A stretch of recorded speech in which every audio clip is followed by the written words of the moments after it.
Je peux décrire l'appellation Meursault sous deux différentes époques.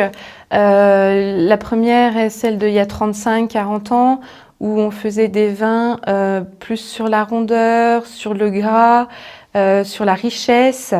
On avait une méthode de vinification avec beaucoup de bâtonnage, beaucoup de bois neuf, sur une période aussi plus longue, qui donnait donc ce style de vin.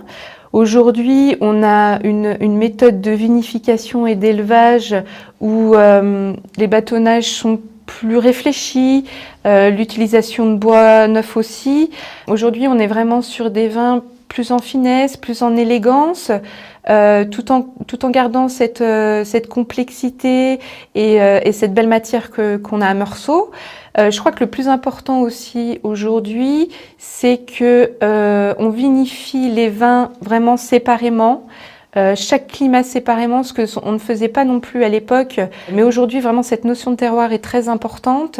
Et je pense que c'est ça aussi qui donne aujourd'hui plus de finesse, voilà, plus de finesse dans les vins.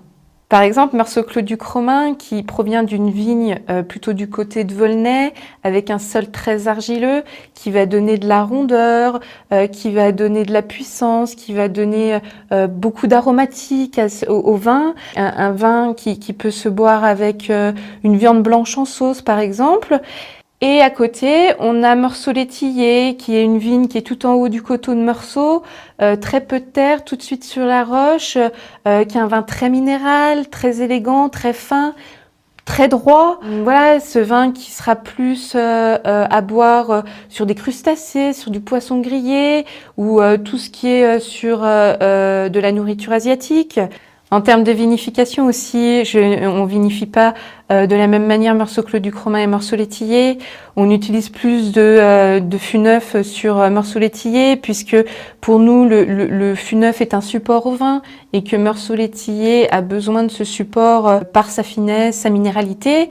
Et Meursault-Clos du Cromin en a moins besoin parce que justement l'argile lui donne cette rondeur et cette puissance. Voilà, ce que j'aime à Meursault, moi, c'est les différences de sol, les différences des terroirs, les différences de savoir-faire des viticulteurs, les différentes vinifications. Voilà, ce que j'aime à Meursault, c'est tous ces différents vins sur l'appellation Meursault.